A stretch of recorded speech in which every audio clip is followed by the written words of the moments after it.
Hello and welcome to the Capitol Report on NTD television. I'm Steve Lance. President Biden is back from vacation today. He signed off on a bill to spend hundreds of billions of dollars while cracking down on taxpayers. The bill, named the Inflation Reduction Act, is packed with party priorities from health care to climate change measures. Here's NTD's Melina Wisecup with the details. President Biden is back at the White House, his top order of business, signing a budget bill worth upwards of $700 billion. With the stroke of a pen, the president has expanded the government's role in health care and measures to counter climate change. A historic $400 billion investment in climate change and $60 billion for health care. While changes to the tax code are aimed at raking in enough money to pay down the deficit by another $300 billion. By having the wealthy and big corporations finally begin to pay part of their fair share. The bill caps the price of prescription drugs at $2,000 per year, with insulin capped at $35 for Medicare recipients. And the authorization of Medicare to negotiate some drug prices. And tax credits will go to those who start shifting towards renewable energy. Democrats on Capitol Hill swiftly and single-handedly passed the bill last week without a single Republican vote. With only 50 Democratic votes in the Senate, over an intransigent Republican minority is nothing short of amazing. Republicans have criticized the bill, calling it inflationary, particularly taking issue with the hiring of tens of thousands of new IRS agents. Nevertheless, the president promises it won't increase audits on low and middle-income Americans. I'm keeping my campaign commitment. No one, let me emphasize, no one earning less than $400,000 a year will pay a penny more. While some economists have signaled their support for the new law, others have suggested it will not lower inflation as intended. Reporting in Washington, D.C., Melina Wisecup, NTD News. I had a chance to talk with Texas Congressman Brian Babin and got his take on the Inflation Reduction Act. I'd like to ask you about the so-called Inflation Reduction Act. Does the name reflect the bill? It reflects exactly opposite. The Democrats are so good at covering up and deceiving the American people with a bill that would take over our election process or cause more inflation than we already have, and calling them these names that sound innocuous and sound like they would be so beneficial. Inflation Reduction Act, it would cause exactly the opposite. It's going to cause more inflation, and it's going to be an all-out assault on the middle class of America to hire 87,000 new internal revenue IRS agents and say that they're only going to go after the wealthy who are not paying their fair share. These people will go after middle-class Americans. It will be an abject disaster and will create more and more inflation than we already have. To your point, Congressman, 87,000 new IRS agents. Is there a better way? Is there a responsibility for Congress to come up with other ways, more creative ways to generate revenue for the country? We saw it happen in the Tax Cuts and Jobs Act, Steve. We saw what would increase the revenue, historically increase the revenues coming in from taxes, federal taxes, and et cetera. And you know what it is? You lower the tax rates. You deregulate you unshackle our businesses. You unshackle small business people. You cut their taxes and their paychecks. You don't just continue to lock people down, increase their taxes, stick the IRS on them. That will work in the exact opposite direction. I hope that the people listening to this production here will remember how it was under President Trump. The best economy that we had seen in 60 years, the lowest unemployment rate we had ever seen for minorities. We had a narrowing of the gap between the wealthiest Americans and the least wealthy. The poorest narrowed down at a historic rate.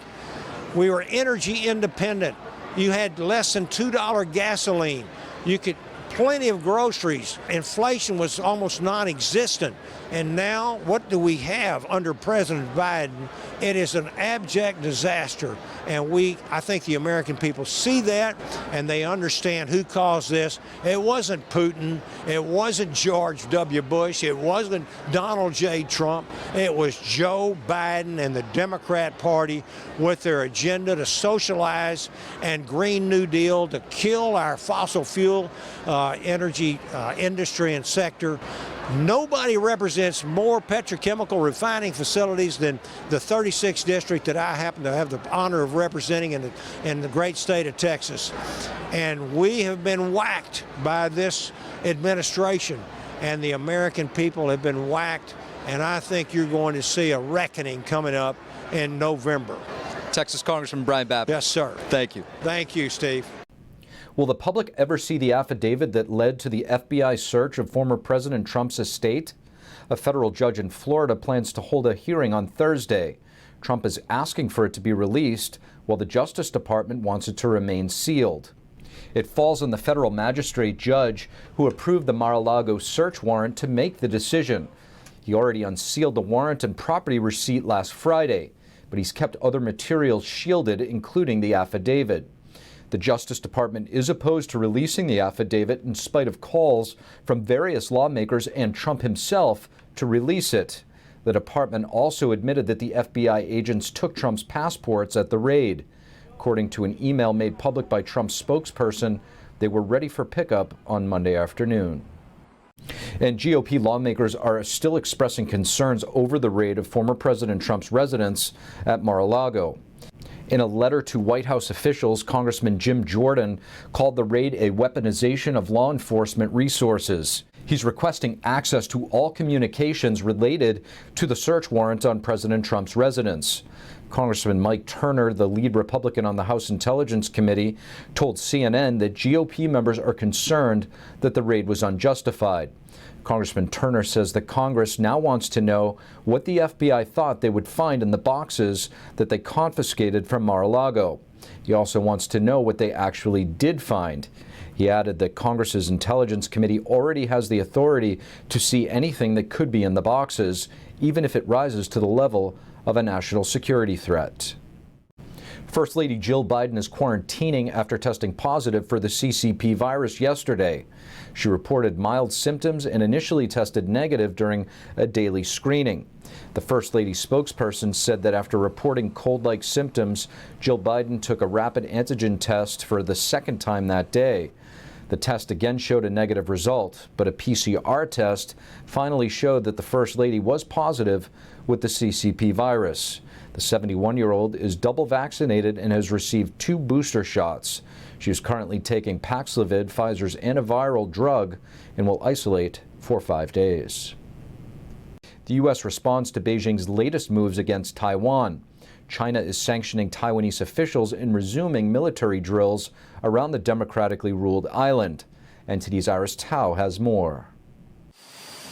Amid rising tensions, China is sanctioning 7 Taiwanese officials, including the island's representative to the U.S., Shelby Kim. Beijing now bars them from traveling to or making money in mainland China, while accusing them of supporting Taiwan independence.